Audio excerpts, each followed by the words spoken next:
বাড়িতে নতুন কিছু করার স্বপ্ন দেখছি, কিন্তু এ কাজের মধ্যে এত এত বাধা আসছে কি বলবো। আদৌ কি শেষ পর্যন্ত কাজটা সম্পূর্ণ করতে পারবো টাইমের মধ্যে, এটাই বুঝতে পারছি না। রাধে রাধে বন্ধুরা, কেমন আছো তোমরা সবাই? আশা করি যে যেখানেই আছো ভালো আছো, সুস্থ আছো। তো এখন একটু বেলা হয়ে গেছে, মানে 8টা বেজে গেছে। ছেলেকে নিয়ে স্কুলে যাব। উঠেছি কিন্তু অনেকটাই ভোরে ঘুম থেকে উঠে ওর জন্য রান্নাবাড়া করলাম। ও খেলো, এখন রেডি হলো, ওকে নিয়ে স্কুলে দিয়ে আসছি। ছেলের যেহেতু এক্সাম চলছে, এখন তো আমি স্কুলে নিয়ে যাই। আসার সময় কিন্তু বাসে চলে আসে, না হলে আমার একজন বান্ধবীর মানে ছেলেও যায় স্কুলে, ওর সাথে বাইকে করে চলে আসে।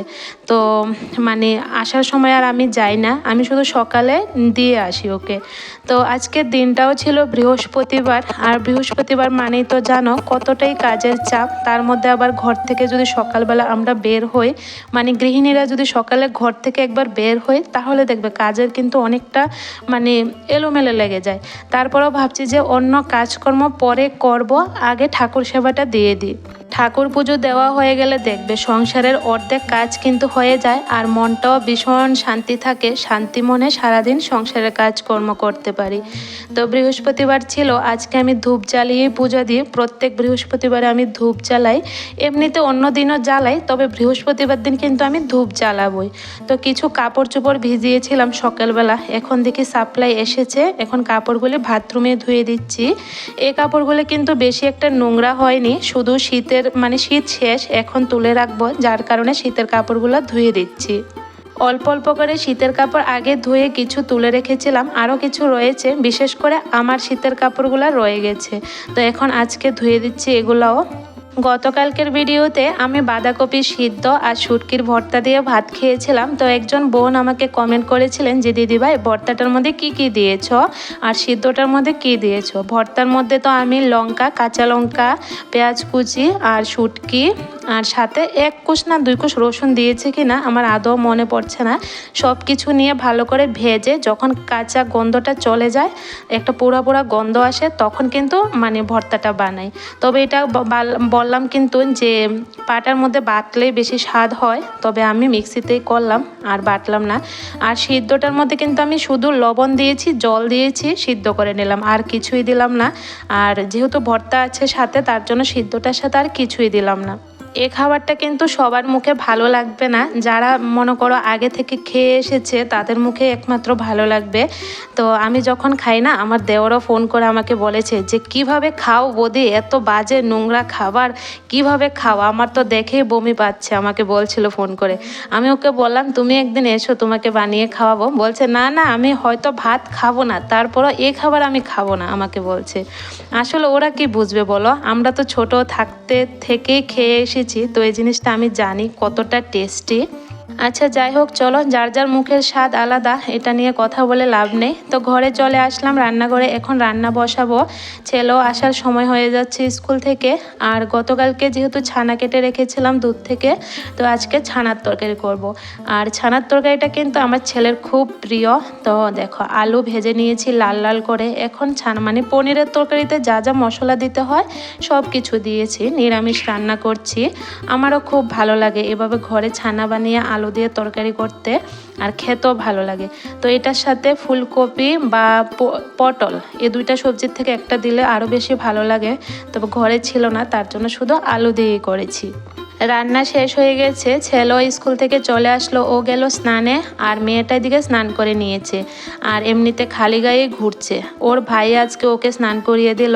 আর আমি একটু পান খাচ্ছি, মুখটা কেমন জানি একটা করছে, ভালো লাগছে না। তো ভাবলাম যে একটা পান খাই, পান খেয়ে বাকি কাজকর্মগুলি করি আস্তে আস্তে, ভালো লাগে মাঝে মধ্যে পান খেতে কিন্তু। তো এখানে দেখো এই যে পনিরের মানে ছানার তরকারিটা রেডি, একটু পাতলা করেই করেছি যেহেতু এক তরকারি।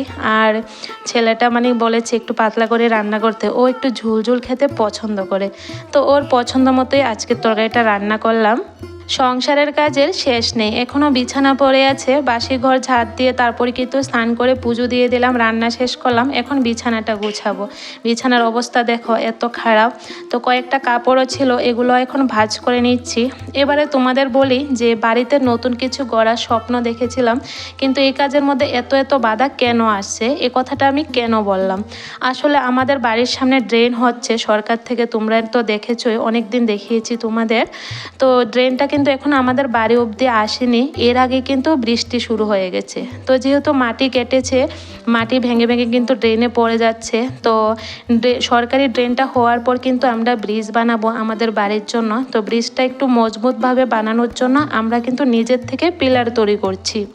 পিলারগুলি যেদিন থেকে মানে রেডি হচ্ছে ওই দিন থেকে জানো তো আকাশে মেঘলা মেঘলা ভাব। তারপরে কিভাবে যে ওরা কাজ করছে কি বলবো, এতটা কষ্ট করে কাজ করছে, বৃষ্টিতে ভিজে মিস্ত্রি দাদারা কাজ করছে। আর এই পিলারগুলো কিন্তু ইমার্জেন্সিতে দিতে হচ্ছে, তার কারণ হলো ড্রেনটা আমাদের বাড়িতে আসার আগে কিন্তু পিলার দিতে হবে। পরে যদি ড্রেনটা হয়ে যায় তাহলে পিলারটা দিতে আরও বেশি সমস্যা হবে, মানে নিচ থেকে করা যাবে না, যার কারণে কিন্তু এখনই পিলার দিচ্ছে। আর পিলারগুলি দেওয়ার সাথে সাথে এত এত বৃষ্টি হচ্ছে, এত এত বৃষ্টি হচ্ছে, এতদিন কিন্তু বৃষ্টি হয়নি। যেদিন থেকে মানে কাজে ধরেছে ওই দিন থেকে আকাশে মেঘলা মেঘলা ভাব, আর যেদিন ঢালাইটা দিয়েছে ওই দিনই কিন্তু বৃষ্টি নেমেছে। তো এই আর কি, নতুন কিছু গড়ার আগে যে এভাবে মানে বাধা আসে তখন দেখবে স্বপ্নটা কিন্তু ভেঙে যায়। আর এটা যেহেতু বাড়ির রাস্তা, বাড়িতে ঢোকার ব্রিজ থাকবে, ছোট্টখাট্টো একটা ব্রিজ, এটা যদি মজবুত না হয় তাহলে কিন্তু সারা জীবনের জন্য আমাদের অনেকটা ক্ষতি হয়ে যাবে। এটা এমন না যে পরে আবার ঠিক করতে পারবো, এমন কিন্তু না, এটাকে একবারে ঠিক করে নিচ থেকে উঠাতে হবে। যার কারণে মানে অনেকটা আমরা চিন্তা করছি যে কবে বৃষ্টিটা কমবে, কিভাবে কি করব, এটা নিয়ে সবাই চিন্তিত বাড়ির। আচ্ছা যাই হোক, ভগবানের উপরে ছেড়ে দিচ্ছি, ভগবান যেটা করে হয়তো ভালোর জন্যই করবে। ভগবান যদি চায় তো হবে ভালোভাবে, আর ভগবান যদি চায় যে একটু দেরিতে করো তাহলে একটু দেরিতেই হবে বৃষ্টিটা কমলে। তারপরে এখানে দেখো, যেহেতু বৃহস্পতিবার ছিল আলতা পড়লাম, মা মেয়ে বসে, আর ছেলে দিকে পড়াত বসলো, কারণ কালকের দিন বন্ধ, পরশুদিন আবার এক্সাম আছে। তো এখানে ছেলেও ভাত খেয়ে নিয়েছে, এখন আমি বসে ভাত খাচ্ছি। তো ছানার তরকারি দিয়ে আমি কিন্তু বেশি ভাত খেতে পারি না, একটুখানি ভাত নিয়েছি, তাও আমার একদমই চলছে না। তো মেয়েকে বলছি একটু খাবে নাকি, ও বলছে না খাবে না। তো দেখো আমাদের এই যে পিলারের অবস্থা, পিলারটা যেদিন ঢালাইটা দিয়েছে ওই দিনই কিন্তু বৃষ্টি নেমে দেখো জলে একদম ভর্তি হয়ে আছে, যে কারণে মনটা বাড়ির সবাইরই খারাপ। আর এত এত মাটি ভেঙে পড়ছে কি বলবো। হয়ে গেল সন্ধ্যা, সারাদিনের জার্নিতে সন্ধ্যাবেলা যদি একটু চা না খাই তাহলে কিন্তু এনার্জি পাবো না। খাঁটি গরুর দুধ দিয়ে একদম ঘন করে একটা দুধ চা বানালাম, তাও একদম কালো কাপের মধ্যে নিয়েছি, খুব দেখতে ভালো লাগছে। আর যে কোনো জিনিস দেখতে ভালো লাগলে খেতেও কিন্তু ভালো হয়। তো এখানে সন্ধ্যার পর ছেলে পড়াত বসলো, ওকে পড়াচ্ছি। তো চলো বন্ধুরা, আজকের ভিডিওটা এ পর্যন্তই রাখি, কেমন লাগলো জানিও।